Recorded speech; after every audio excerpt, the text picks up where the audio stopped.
Que Dios te bendiga, hermano. Gracias por estar pendiente de estos estudios. Recuérdate, todos los lunes, si Dios lo permite, a partir de las 8:30 p.m. hora de Honduras, estaremos transmitiendo estos discipulados por la sana doctrina. Te animo a que puedas ver los estudios anteriores. Hemos grabado ya series sobre la Trinidad de Dios, sobre el cuerpo de Cristo, sobre la renovación de la mente, sobre los verdaderos ministerios, sobre el ministerio babilónico, sobre el evangelio babilónico, sobre las ofrendas, diezmos, sobre las primicias, qué dice la Escritura sobre el día de reposo, sobre la alabanza y temas que son fundamentales. ¿Por qué? Porque estamos en tiempos peligrosos. Estamos ahora con el tercer tema sobre el éxodo del cristiano. En los temas anteriores hemos aprendido mucho cómo el relato literal de Israel, dice 1 Corintios 11:10, fue escrito para nosotros, para que nosotros tomemos nota y no nos acontezca como les aconteció a ellos. Hemos aprendido que aunque Israel no es la iglesia, ahí hay muchas enseñanzas para nosotros, porque Egipto, para ellos fue literal, para nosotros representa todo el sistema del mundo. El desierto que ellos atravesaron, que también fue literal, para nosotros representa el tiempo de preparación después de que el Señor nos saca del mundo. Y ellos llegaban con la meta de Canaán, la tierra prometida. Para nosotros hemos aprendido que el verdadero Canaán es la gloria eterna. Nuestro Señor Jesús, estar con Él, participar de Él, esa es la gloria que Dios nos ha prometido, que no es lo mismo para Israel que para la iglesia. Hoy vamos a continuar con el tercer tema de cómo cruzar el desierto. Las pruebas que el Señor le pone a cada cristiano para que pueda llegar perfeccionado como Dios quiere al Canaán verdadero. En este estudio vamos a aprender cuál es la lección del desierto, por qué algunos nunca salen de las crisis, cuál es el ejemplo que nos dio Abraham. ¿Hay danzas para la iglesia? ¿Qué debemos hacer en las crisis económicas? ¿Cuál es nuestro deber con los hijos? Hemos estado aprendiendo que lo más importante no es lo que nosotros decimos, ni lo que el hombre dice, sino lo que dice la Escritura. Por eso queremos siempre poner las citas bíblicas para que usted las pueda comprobar. Ahora hay herramientas electrónicas fantásticas como la eSword y una nueva herramienta que salió el año pasado que se llama My Bible. Usted lo encuentra para sus dispositivos móviles o tablas y es fantástico para poder nosotros ver los originales y tener todo el material. Siempre tenemos que utilizar reglas básicas de hermenéutica. Por ejemplo, en esta oportunidad vamos a ver sobre cómo la Biblia explica la Biblia. No es lo que yo digo, no es una interpretación personal, siempre tenemos que ir ahí. Déjenme recordar algunos principios que hemos aprendido. 1 Corintios 10:11 le decía, estas cosas le sucedieron como ejemplo y fueron escritas como enseñanza para nosotros. Hebreos 10:1 nos dice, pues ya que la ley solo tiene la sombra de los bienes futuros y no la sustancia misma de las cosas. Esas historias las podemos aplicar porque la doctrina apostólica, es decir, la doctrina que está en las epístolas nos dice a nosotros que eso fue escrito para ejemplo nuestro, que ahí hay sombras que ahora han sido reveladas en las epístolas, desde Romanos a Apocalipsis, ahí están las verdades que el Señor tiene para nosotros, para la iglesia. Hemos hablado cómo los falsos ministerios les gusta agarrar cosas del Antiguo Testamento y sin la revelación de las epístolas que se la tergiversan a la iglesia, le hacen creer muchas cosas, como las danzas que ya vamos a ver en breve.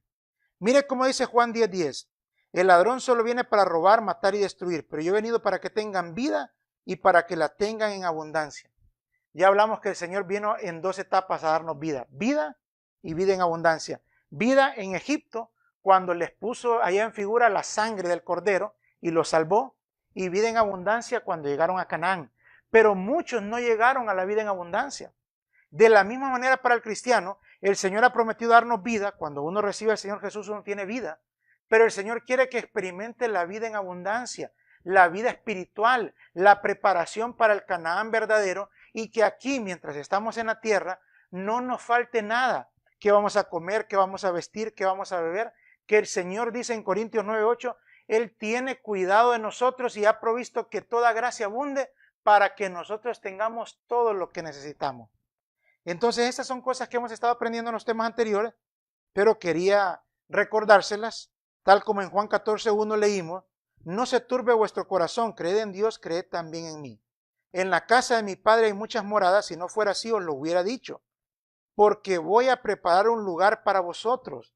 Y si me voy y preparo un lugar para vosotros, vendré otra vez y os tomaré conmigo, para que donde yo estoy, ahí estéis también vosotros. Esa es la promesa que esperamos y eso es lo que nosotros nos tiene que motivar. El verdadero Canaán del cristiano, el éxodo del cristiano es salir del sistema del mundo y llegar a la gloria eterna, a compartir la gloria de nuestro Señor Jesucristo. Aprendimos que hay un mapa profético en el Antiguo Testamento, en el tabernáculo, cómo esas tres etapas nos hablan. El atrio en nuestro tiempo en Egipto, el lugar santo, nuestro tiempo en el desierto, en esta tierra, y Canaán o el lugar santísimo, nuestro tiempo en la gloria eterna. Ellos en el atrio experimentaban el sacrificio del cordero en el altar del holocausto y después pasaban por la pila de bronce, que era la figura del bautismo. De la misma manera que el pueblo de Israel pasó con la sangre del cordero primero y después atravesó el Mar Rojo.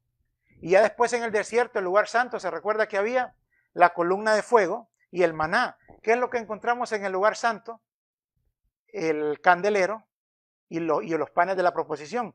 Para la iglesia representa, lo aprendimos, que el candelero es la iglesia y los panes de la proposición son la palabra. En este tiempo el Señor prepara a su iglesia, prepara a cada miembro, a cada uno de sus santos, a través de la iglesia y de su palabra. No hay otro método, no es a través de la danza, de la música, no es a través de un montón de cosas que nosotros le podemos añadir, que no son pecado, pero que nos pueden hacer perder de vista lo más importante porque Él mandó a ser discípulos. Entonces ahí encontramos ese mapa profético y al final sabemos que en el lugar santísimo un día estaremos en la presencia del Señor adorando a nuestro Dios, ahí donde estaba el arca del pacto y estaba el maná, se recuerda las tablas y la vara de Aarón, figura de la Trinidad. Eso lo explicamos en el misterio de la Trinidad. Hoy vamos a aprender cosas bien hermosas, quiero que me acompañe para que vayamos entrando al tema, a Deuteronomio capítulo 4, verso 9. Mire cómo les dijo el Señor: por tanto, cuídate y guarda tu alma con diligencia, para que no te olvides de las cosas que tus ojos han visto y no se aparten de tu corazón todos los días de tu vida, sino que las hagas saber a tus hijos y a tus nietos. Lea conmigo el Salmo 78, que está relacionado y es bien importante. Porque Él estableció un testimonio en Jacob y puso una ley en Israel, la cual ordenó a nuestros padres que enseñaran a sus hijos, para que la generación venidera lo supiera, aun los hijos que habían de nacer, y estos se levantaran y lo contaran a sus hijos. Mire que el Señor dejó un testimonio y una ley, ¿para qué? Para que los padres le contaran a sus hijos, y los hijos se levantaran y le contaran aún a sus hijos y aún a la generación futura que todavía no ha nacido.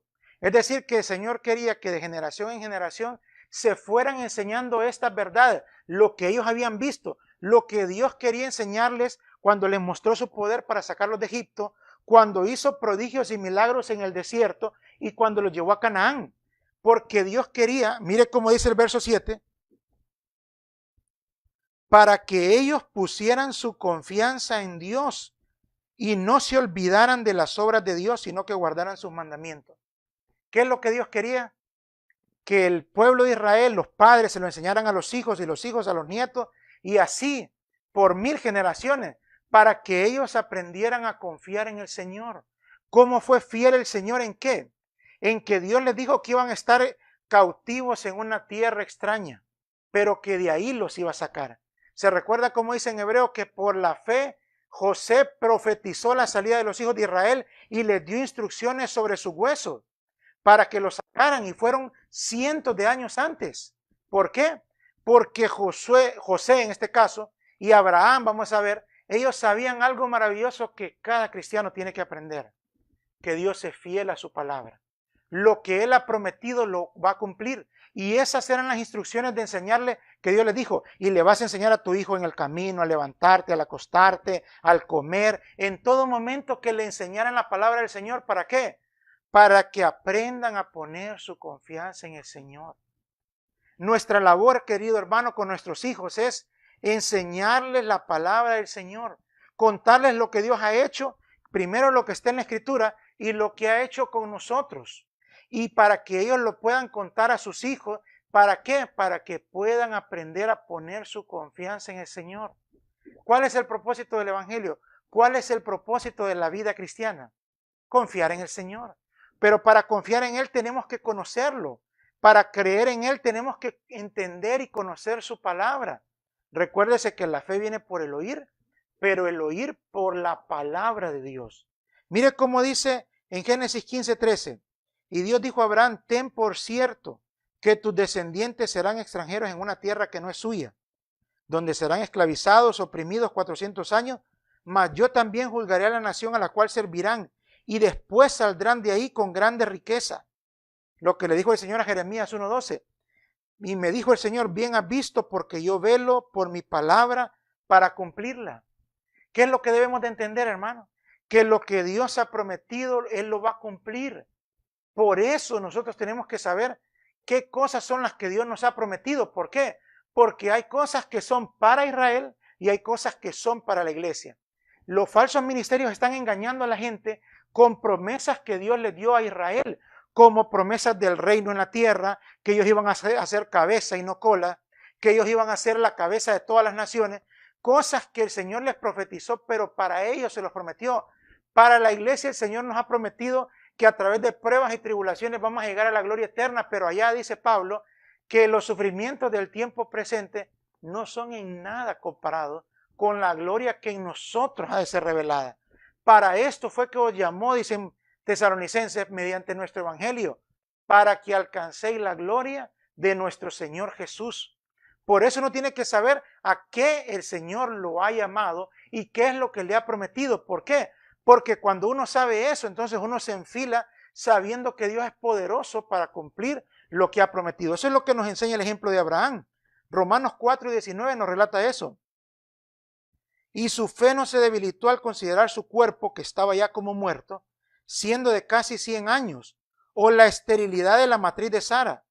Tampoco dudó por incredulidad de la promesa de Dios, sino que se fortaleció en fe. Mire cómo se fortalece en fe uno, dando gloria a Dios, plenamente convencido de que era también poderoso para hacer lo que Dios le había prometido. ¿Cómo se fortalece nuestra fe?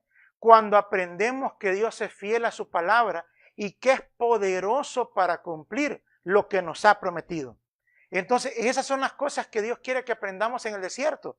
Y ya vamos a ver la primera prueba que le puso al pueblo de Israel y cómo falló y cómo la mayoría del pueblo cristiano hoy día está fallando en la misma prueba, ignorando lo que el Señor dice en 1 Corintios 10:11, que tomemos nota para que eso no nos pasara. De la misma manera muchos están sufriendo eso. Tenemos por eso, hermano, y le animo a que vayamos a la Escritura. Usted tiene que aprender las epístolas. Hace un par de semanas le compartí un video corto que andaba fuera de viaje por la gracia del Señor. Fui a visitar a una iglesia en Florida, bien bonita la iglesia. Un pastor bien entregado y que está buscando la sana doctrina y como siempre una gran oposición. Pero el Señor está levantando su pueblo, hermano, ese remanente en todo lugar. Y es importante porque en primera de Juan o en Juan 15:5 el Señor dice, si permanecéis en mí y mis palabras permanecen en vosotros, pedid lo que queráis y será hecho. Entonces, ¿qué necesitamos? Conocer la palabra.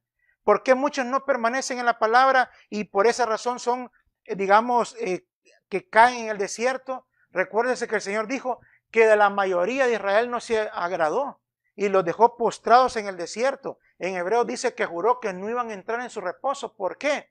Porque fueron desobedientes. ¿Pero por qué fueron desobedientes?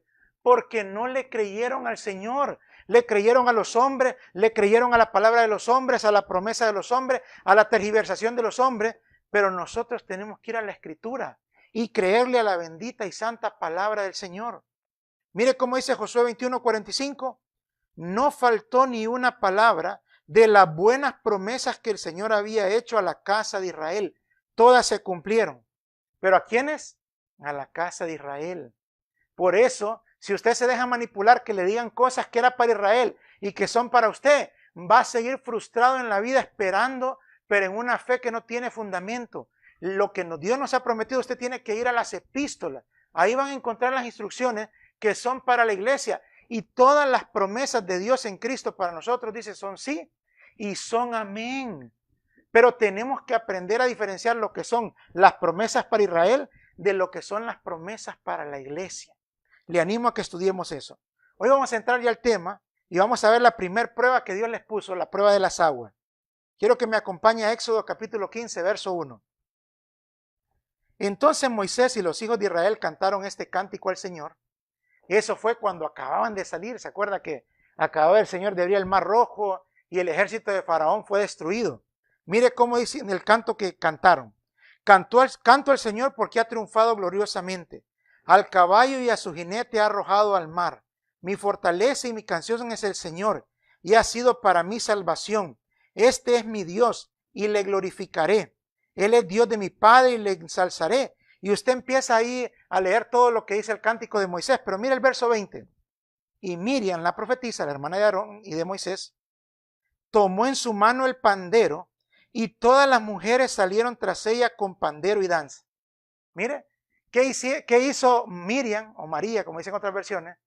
Tomó el pandero y todas las mujeres le siguieron con panderos y con danza. Ahora, cuando uno va al original a leer la palabra danza, usted lo puede comprobar, se lo ruego, ahí está la History My Bible, o si no en el internet busque la Strong para que lo pueda comprobar.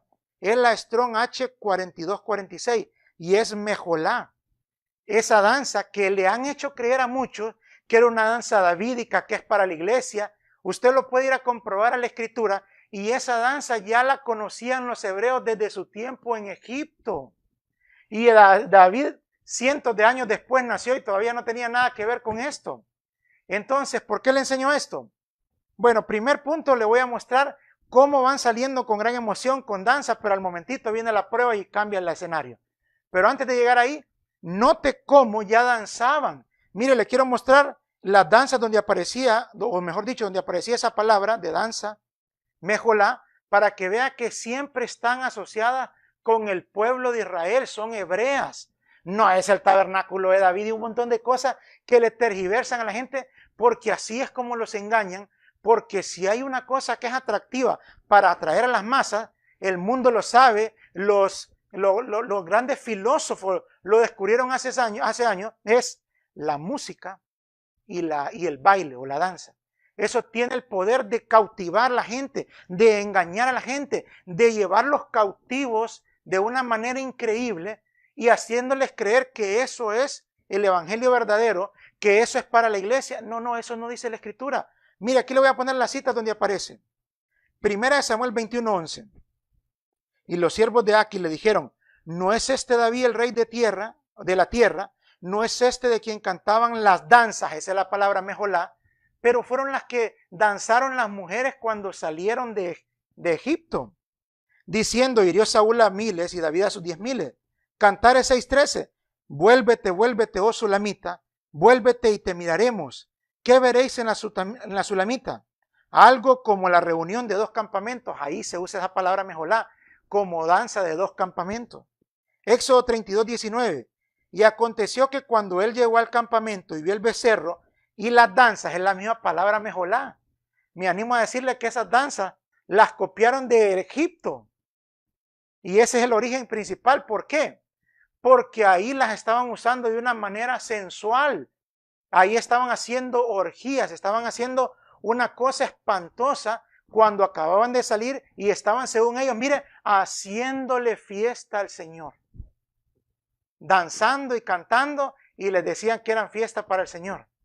Qué cuadro más parecido, hermano. El Señor lo dejó para que tomáramos nota, pero la gente no quiere tomar nota, no quiere ir a la escritura y prefiere creerle a un hombre en vez de ir a creerle a la palabra del Señor. Mire Jueces 21:21. Y estad atentos y cuando veáis salir a las hijas de Silo a bailar en corros, esa es la misma palabra. Mire, las hijas de Silo ya sabían de esta danza y todavía no había aparecido el rey David. Querido hermano, usted lo puede ir a comprobar. Ahora le voy a mencionar otra danza, que aunque no es el tema, para que usted se dé cuenta, en Primera de Crónicas 15:29, pero cuando el arca del pacto llegó a la ciudad de David, Mical, hija de Saúl, mirando por una ventana, vio al rey David que saltaba y danzaba, y lo menospreció en su corazón. Esa es la danza Racab. Y usted se va a dar cuenta de que ya existía antes de David. No es que, dicen, es que esa danza Mical lo menospreció porque esa no era una danza hebrea. Eso le pueden decir ellos, pero no es el testimonio de la Escritura. Mire cómo dice Job 21:11. Enviaban fuera a sus pequeños cual rebaño y sus hijos y sus niños andan saltando. Esa es la danza racá. Mire cómo dice de Isaías 13:20. Nunca más será habitada ni se morará en ella de generación en generación, ni levantará ahí tienda el árabe, ni pastores tendrán ahí majada, sino que dormirán ahí las fieras del desierto, y sus casas se llenarán de hurones. Ahí habitarán avestruces, y ahí Racab, las cabras salvajes. Y ahí lo puede seguir usted viendo para que se dé cuenta de que eso no tuvo su origen en David, ni tiene nada que ver con la iglesia. No, hermano. Pero le van a querer decir eso, le han dicho eso, y así tienen engañado a muchos, porque si el diablo y el mundo sabe que hay algo que es poderoso para cautivar a la gente, es la música y la danza. Y por eso, si usted ve en el énfasis en el Nuevo Testamento, no es el énfasis ni la danza, se mencionan los cánticos y los himnos espirituales, pero usted va a ver que para la iglesia el énfasis no es la danza. No estamos diciendo que no haya danza para el Señor, sí hay danza para el Señor, pero ese no es el énfasis. ¿Por qué? Porque el énfasis en la Escritura es el discipulado. Lo que usted va a encontrar en la palabra es que nos enseña, que nos motiva, que nos forma en discípulos, que nos hace que nosotros la conozcamos, la vivamos y la enseñemos a otros. Ese es el deber de cada cristiano. Pero en algunos lugares le han hecho creer a la gente que es el deber de algunos pocos, porque así los tienen engañados. Entonces, es importante que entendamos eso. Quería compartirle eso de las danzas. Ahora volviendo al escenario, hicieron danzas, cantaron, vienen saliendo de Egipto. Pero mire lo que pasa en el verso 22. Moisés hizo partir a Israel del Mar Rojo y salieron hacia el desierto. Al desierto de Sur, dice. Anduvieron 3 días en el desierto y no encontraron agua. Cuando llegaron a Mara no pudieron beber las aguas de Mara porque eran amargas. Por tanto, al lugar le pusieron el nombre de Mara. Mire el verso 24. Y murmuró el pueblo contra Moisés diciendo, ¿qué beberemos? Acaban de cantar, danzar, acaban de hacer, según ellos, una adoración al Señor. Y ahora empieza la primera prueba, que eso es lo que le quiero compartir centralmente en este tema tercero del éxodo del cristiano. ¿Cuál es la prueba? Que no había agua. Los acaba de sacar el Señor de Egipto y no encuentran agua. ¿Qué representa eso, hermano? ¿Qué representa el agua para nosotros? La vida. ¿Qué hace el Señor cuando saca a un cristiano de Egipto? Cuando ya el cristiano recibió a Cristo y se bautizó y ha decidido entregarle su vida al Señor. El Señor lo lleva por un camino de pruebas, por un camino de desierto para perfeccionarlo. Y miren, la primer prueba que el Señor les hizo fue que no encontraron agua. Mire cómo dice el verso 24. Y murmuró el pueblo contra Moisés. Pero ve el verso 22. Salieron hacia el desierto de Sur, anduvieron 3 días en el desierto y no encontraron agua. ¿Por qué es importante notar eso? Porque anduvieron y no encontraron. Entonces, ¿cómo anduvieron? Buscando. Entonces, ¿cuál es la reacción natural del cristiano cuando Dios lo empieza a probar? Que quiere resolver por sus propios medios. Querido hermano, si el Señor te está probando, el Señor está esperando a ver cómo reaccionamos. ¿A quién vamos a buscar? Y mira, el Señor hizo que no encontraran agua 3 días para ver cómo se comportaban. Así el Señor nos empieza a cortar los suministros cuando nos empieza a sacar del mundo y empieza a prepararnos. Miren, no encontramos trabajo, no encontramos la provisión, estamos en crisis económica, a veces de salud, y no encontramos. ¿Y qué es lo que hacemos nosotros?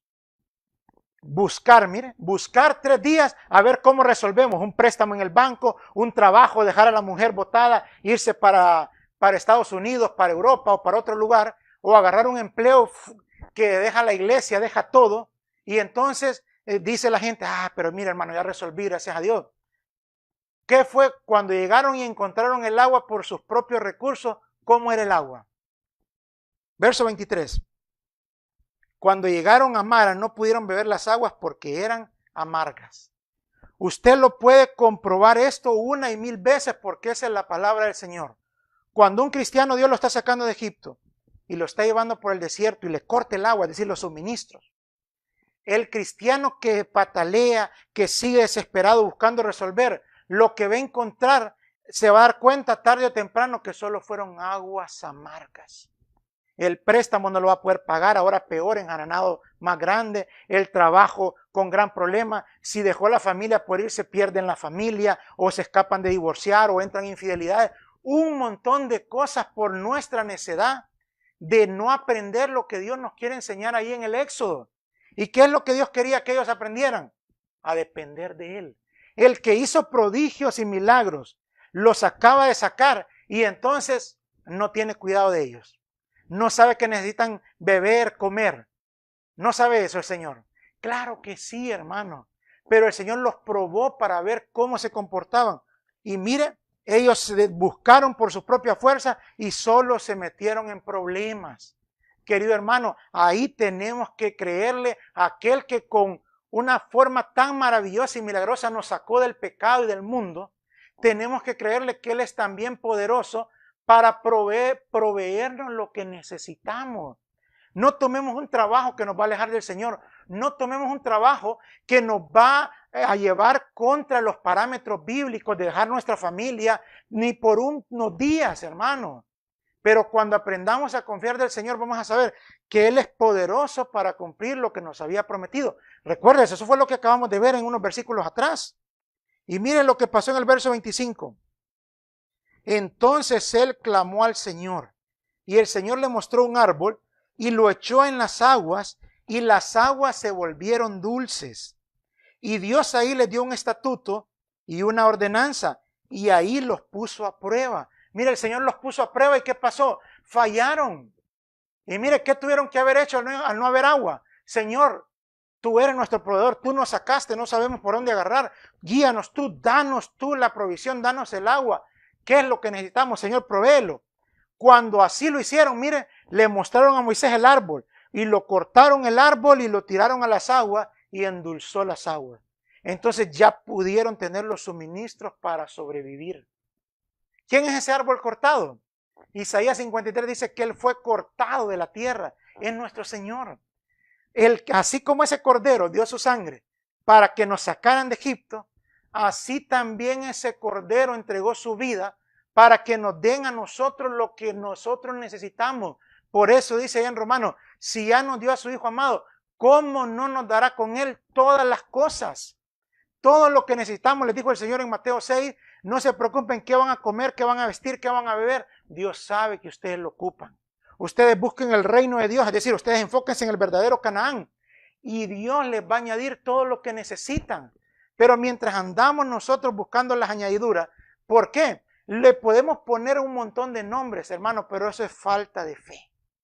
Y la vida del evangelio se vive por la fe. El justo por la fe vivirá. Necesitamos entender que el poder de Dios se manifiesta en la fe.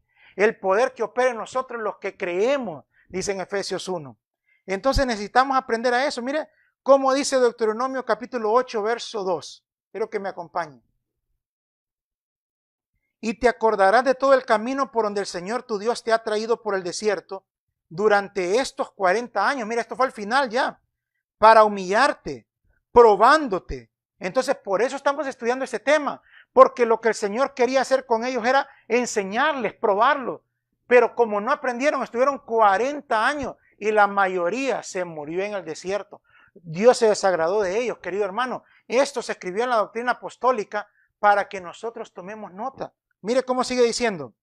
A fin de saber lo que había en tu corazón, si guardarías o no sus mandamientos, y te humilló y te dejó tener hambre, y te alimentó con el maná que no conocías ni tus padres habían conocido, para hacerte entender que el hombre no solo vive de pan, sino que vive de todo lo que procede de la boca del Señor. ¿Qué es lo que Dios quiere, hermano, con nosotros en esa primera lección, en esa primera prueba? Que aprendamos a confiar en el Señor. Pero si nosotros nos desesperamos y andamos buscando cómo resolvemos con nuestras astucias, con nuestras inteligencias, ¿por qué? Yo recuerdo al principio, hace unos 15 años, cuando el Señor nos llevó por este tiempo, por este camino, no teníamos ni para comer unos días. Y cuando estábamos ahí, pues dije, no, yo sé qué hacer, yo voy a buscar aquí, voy a buscar allá, y no salía nada. Hasta que fuimos a su palabra y aprendimos. Esto se escribió como ejemplo para nosotros. Entonces dije, Señor, aquí está. Y cuando aprendí eso, mire, vino una paz. ¿Por qué? Porque entendía que aquel que me sacó, Él tiene cuidado de mí, Él tiene un camino preparado de antemano, como dice Efesios 2:9. Entonces yo dije, Señor, tú tienes cuidado de mí, envía tu provisión. Cuando aprendimos eso, empezó a llegar el trabajo adecuado, empezaron a llegar los clientes adecuados y empezó a llegar todas las añadiduras que necesitábamos para nosotros, para nuestra familia, para nuestros hijos. Eso es lo que Dios quiere, que cada cristiano aprenda eso, a nivel personal y también a nivel congregacional. Pero ¿cuántas veces estamos recorriendo a préstamos para decir que el Señor es el que nos está moviendo a eso y que el Señor nos va a respaldar? Eso no es la estrategia del Señor. La estrategia del Señor es proveer. Y Él va a proveer milagrosamente. Y Él siempre lo hizo así. Y Él siempre lo va a hacer así. ¿Qué es nuestra parte? Lo que aprendimos. Aprender a confiar del Señor. Convencernos, estar plenamente convencidos que Dios es poderoso para cumplir lo que nos ha prometido. Cuando un cristiano aprende esa lección, la vida le empieza a cambiar. La lección de las aguas de Mara, cuando ya no tenemos que darnos cuenta que son aguas amargas, que las ayudas, que los recursos, que lo que encontramos se vuelven en un peor problema, que desestabilizan nuestra vida, nuestra salud, nuestra familia, nuestra congregación. No, eso no es del Señor. Cuando el Señor viene, Él añade las cosas y empezamos a darnos cuenta que nos la da para nosotros, para nuestra familia, para que compartamos, para que no hayan necesitados en medio nuestro, para que sea glorificado su nombre, para que nosotros podamos testificar. Aquel que nos sacó de Egipto, Él es poderoso para guardarnos, Él es poderoso para perfeccionarnos, Él es poderoso para librarnos, pero también es poderoso para cumplir lo que ha prometido y darnos la provisión que necesitamos. Querido hermano, te animo a que puedas aprender a confiar en el Señor, que vayas a su palabra, que empieces a estudiar las epístolas, que empieces a conocer las promesas que Dios te ha hecho y que cuando uno se empieza a parar firme en esas promesas, la vida le es transformada. ¿Por qué? Porque conoce la fidelidad de Dios, que Él ha engrandecido su nombre y su palabra por sobre todas las cosas. Porque si Él lo dijo, Él lo va a hacer. Pero tenemos que aprender a saber qué es lo que nos dijo, qué es lo que nos ha prometido. Y eso va a traer paz, va a traer confianza. Y cuando empezamos a confiar, lo empezamos a contar a nuestros hijos. Y que nuestros hijos después lo puedan contar a sus hijos y a los hijos de sus hijos. Saber que todo es por ese Cordero de Dios, que no es por obra, que no es por esfuerzo humano, que no es por ayuno, querido hermano. Es por la gracia de nuestro Señor Jesucristo. Necesitamos crecer en esa gracia.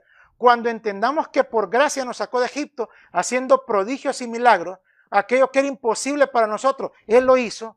Cuando entendamos eso, vamos a saber que aún en medio del desierto, donde no hay que comer, donde no hay que sembrar, donde no hay que hacer, ahí va a estar la nube, ahí va a estar la columna de fuego, ahí va a estar el agua, siempre que la necesitemos, ahí va a estar el maná, siempre que lo necesitemos, ahí va a estar la guía del Señor, siempre.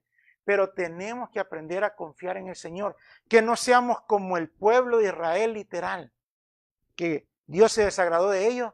¿Por qué? Porque ahí se desesperaron, buscaron su solución, encontraron las aguas amargas y terminaron echándole la culpa al Señor, terminaron murmurando del Señor.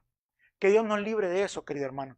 Te animo a que puedas ver todo el tema si te acabas de añadir, que veas los otros dos temas anteriores y los otros temas que están ahí en la sección de video, que los puedas comprobar, que puedas darte cuenta si lo que decimos es lo que dice la Escritura y que después de eso lo puedas compartir a otros. Te bendigo y te espero el próximo lunes, Dios mediante.